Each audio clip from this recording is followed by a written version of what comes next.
2022년 8월 24일 날 차를 출고를 받았습니다.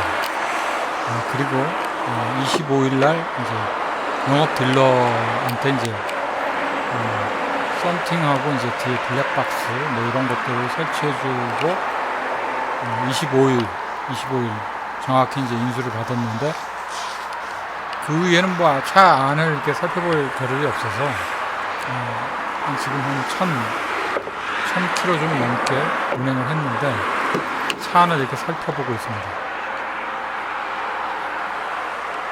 차량 내부가 아직은 세차돼서 아주 깔끔합니다. 이쪽 문을 열면은 아주 상당히 깊습니다. 핸들 부분이고, 천장에는 이렇게 뭔가를 감물해 놓을 수 있는 그런 여유가 없어서 저렇게 이제 액세서리를 이용해서 이제 연결을 해놨습니다.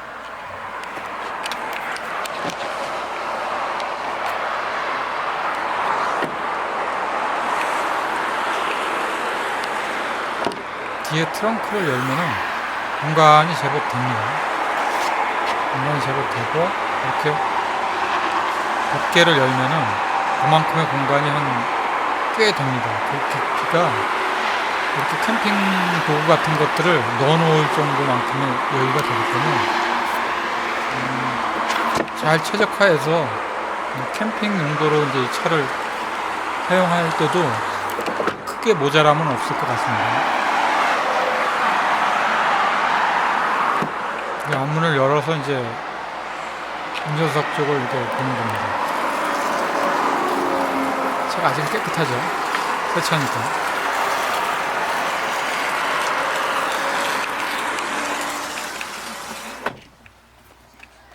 차 안에 앉아서 이제 시동을 걸기 전에 이게 이제 스타트 키를 먼저 이제 한번 눌러주고요.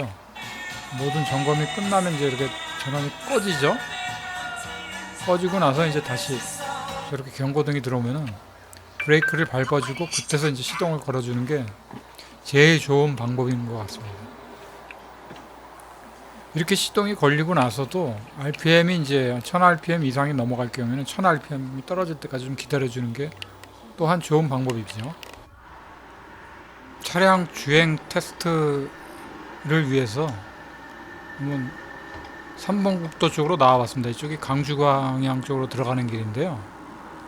길이 그래도 이제 나질해서 그렇게 막히진 않습니다. 그래서 크루즈 컨트롤 기능하고 차선 중앙 유지라 그래야 되나, 보조나 이탈 방지라 그래야 되나, 이탈 방지가 아니라 이제 차선 보조 유지 정도 될 것 같습니다. 이 기능을 좀 활성화시켜서 테스트를 해보려고 합니다. 예전에 저도 이제 괴산에 한번 갔다 와본 적이 있기 때문에 그때 이제 이 컨트롤 기능하고 이제 그 차선 중앙 유지 기능을 테스트를 해봤는데, 그때는 좀 급하게 내려가는 길이라서 그렇게 뭐 신뢰성을 갖지는 못했던 것 같습니다. 그리고 좀 처음 사용하는 것이라도 좀 불안한 감도 있고, 그래서 결국은 끄고 이제 내려갔다가 올라오는 그런 상황이 됐는데, 오늘 한번 이제 마음 먹고 테스트를 해보려고 이렇게 나와봤는데 이제 어색한 것 같습니다. 기능을 켜놓고 손을 잠깐 떼면은 노란 그 경고등이 일단 들어오고요. 한 10초 이상을 만약에 손을 떼고 있으면은 빨간 그 경고등이 들어오면서 핸들을 잡아주세요 하는 메시지가 뜨게 됩니다.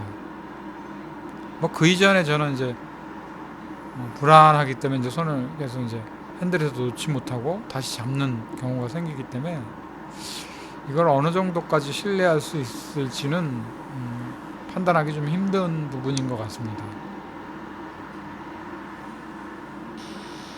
앞차하고의 간격은 3단계로 되어 있습니다. 3단계로 되어 있는데 너무 밀접하게 이제 좁게 간격을 두는 것보다는 이게 한 3단계 정도 거리를 두고 가주는 게 제일 좋은 것 같습니다.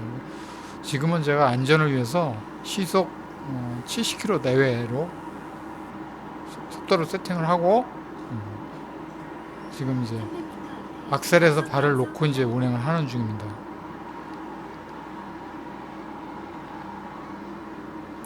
이 도로가 이제 직선 도로가 아니라 이렇게 회전하는 이제 라운드 형태로 이렇게 돌아가는 길이기 때문에 핸들을 계속 잡아주고 있어야 돼요.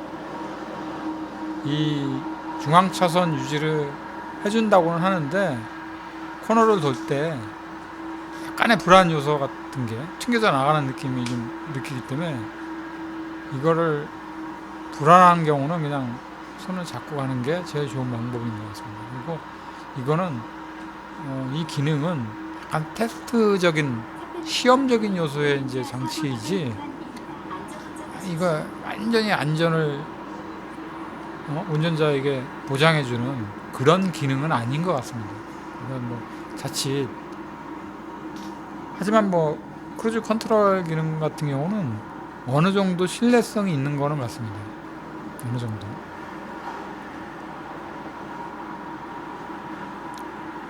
이 XM3 차량이 크루즈 컨트롤 기능에서 좀 안 좋은 부분이 뭐냐면은 차량 속도 세팅을 좀 어느 정도 원활하게 해놓고 차가 이제 밀리는 과정에서 밀렸다가 가다가 밀렸다 가다 이런 상황이 있는데 거리가 많이 떨어졌을 경우는 급가속을 합니다. 그래서 좀 운전자가 좀 이거 이상한데 하고 그런 느낌이 있기 때문에 좀 그런 부분들이 불안적인 요소죠. 지금 현재는 70km 정도로 세팅을 해놨기 때문에 얘가 확 나가고 그런 건 아니지만 속도를 좀 높은 값으로 100 정도로 세팅을 해놓고 하게 되면 좀 약간의 확 나가는 그런 느낌이 생기죠. 지금 이제 신호가 걸려서 차량이 쓰게 됩니다. 쓰게 되는데 이렇게 정체돼서 쓰는 것까지는 자기가 하는데 섰다가 이제 신호가 끊어지고 앞차가 출발할 때는 얘가 인공지능으로 해주는 것 같지는 않습니다. 제가 악셀을 살짝 밟아줘야 앞으로 튕겨져 나가는데 이런 부분들은 좀 아쉬운 것 같습니다. 물론 뭐 이것까지 다 해주면 뭐 굳이 운전자가 필요 없는 거긴 한데 지금 신호가 이제 계속 지연이 되고 있죠. 신호가 이제 파란불이 들어왔습니다. 들어오고 앞차들이 이제 빠져나가면은 자동으로 인지해서 출발해 주는 게 아니라 제가 악셀레이터를 한번 밟아줘야 됩니다. 자동으로 출발해 주지는 않는 것 같습니다. 일단. 이거 뭐 어떻게 보면 아쉬운 부분이라고도 할 수 있고 뭐 다행스러운 면이라고도 얘기할 수 있는 부분이라고도 얘기할 수 있는데 모르겠습니다. 이거는 앞차의 간격이 50m 정도는 유지를 하죠. 앞서도 얘기했지만 속도 세팅을 한 70km 내외로 책정을 해놨기 때문에 그런 거죠. 이게 한 80이나 100 정도로 잡으면은 앞차의 간격이 떨어졌을 때 이 차가 쭉 하고 3단계 정도의 간격까지는 유지를 해주면서 계속 주행을 하기 때문에 그 넓혀진 부분에서 좁혀질 때 가속감이라는 게 약간 불안한 느낌으로 다가올 수가 있거든요. 그래서 이게 이제 조금 소프트웨어적으로 잘못된 부분인지 좀 급하게 촥 앞차하고의 간격을 딱 좁혀주더라고요. 이런 부분들은 좀 불안적인 요소일 수도 있을 것으로 보입니다.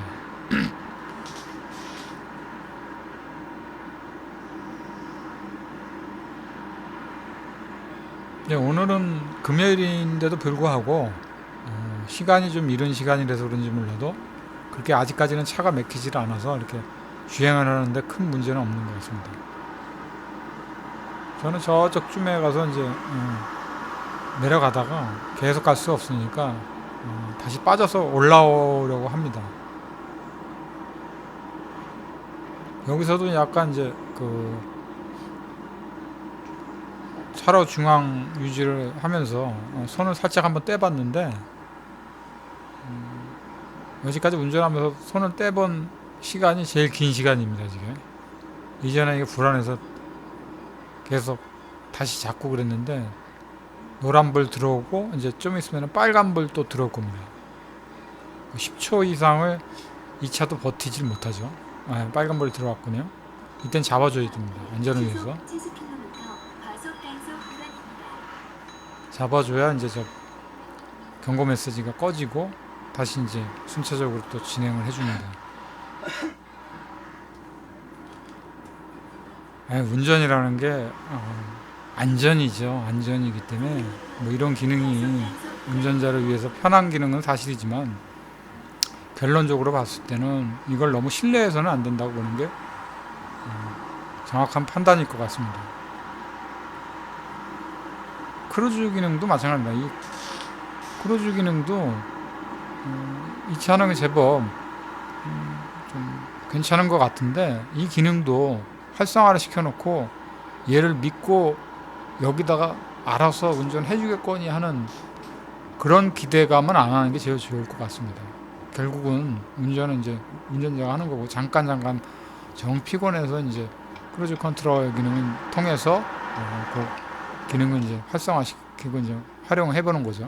지금 이제 브레이크를 밟으면은 그 기능이 이제 잠시 꺼집니다. 꺼지고 다시 이제 그 컨트롤 기능을 살짝 눌러주면 다시 재활성화되고 또 완전히 꺼질 수 있는 방법은 이제 맨 우측에 있는 버튼을 눌러주면 됩니다. 이렇게 이제 다시 돌아서 역으로 다시 올라가는 거죠.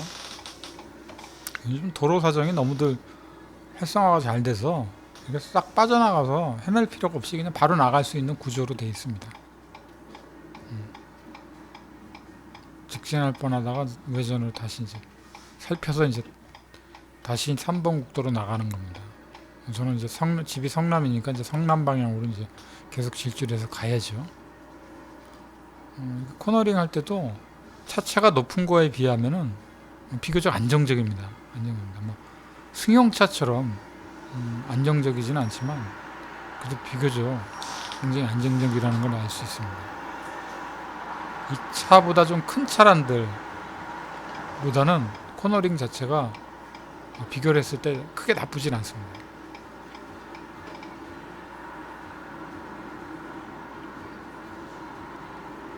차가 이제 그 운전을 하면서도 굉장히 좀 무겁다, 전체적으로 무겁다라는 느낌이 있습니다. 뭐 그렇다고 차가 안 나가는 건 아니고 잘 나갑니다. 내가 밟아주는 것만큼 쭉쭉쭉 뻗어나갑니다. 근데 그 반응이 그냥 확확 오는 게 아니라 약간 딜레이 됐다 쭉 하고 뻗어나가는 힘이기 때문에 결코 떨어지는 힘은 아니라고 보시면 됩니다.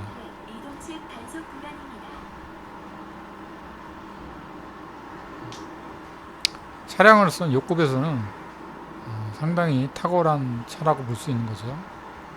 1600cc는 차가 잠깐 타봤는데 처음에 저도 이제 그 차를 살려고 이제 고민을 많이 했었는데 뭐 기왕 사는 거면은 이 급으로 사는 게 낫지 않을까 싶은 생각이 드네요. 왜 막 차 가격이 막 돈천만 원씩 나는 게 아니라 그 트림하고 이쪽 차 가격이 엔진 가격 포함해서 한 200 정도라고 보면은 차라리 1300cc 급을 터보 엔진의 이 차를 선택하는 게 좀 낫지 않을까 싶어서 과감하게 이제 선택을 했던 겁니다.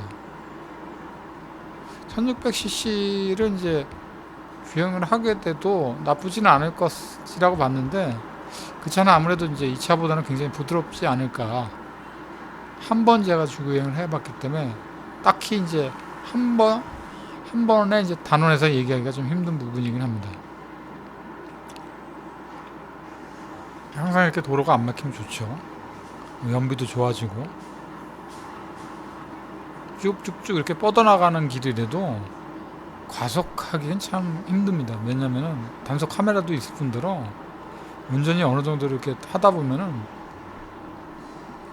무서울 때가 있습니다. 운전 오래 했어도 사고 나는 걸 많이 봐왔기 때문에 내가 과속하고 자칫 잘못하면은 나 혼자 죽는 게 아니라 모든 사람한테 피해를 주고 안 좋은 영향이 생기기 때문에 운전대를 잡는 이상은 굉장히 항상 조심해야 됩니다. 그런 운전 가짐으로 해야 사고를 미연에 방지할 수 있습니다. 뭐 안전장치도 물론 중요하겠지만요. 그게 제일 중요한 방법인 것 같습니다. 운전하는 방법 중에. 오늘은 여기까지 이제 리뷰를 하고 이상 어느 정도 마치기로 하겠습니다. 다음에 또 기회가 되면은 이 차에 대해서 더 상세하게 설명을 해보겠습니다.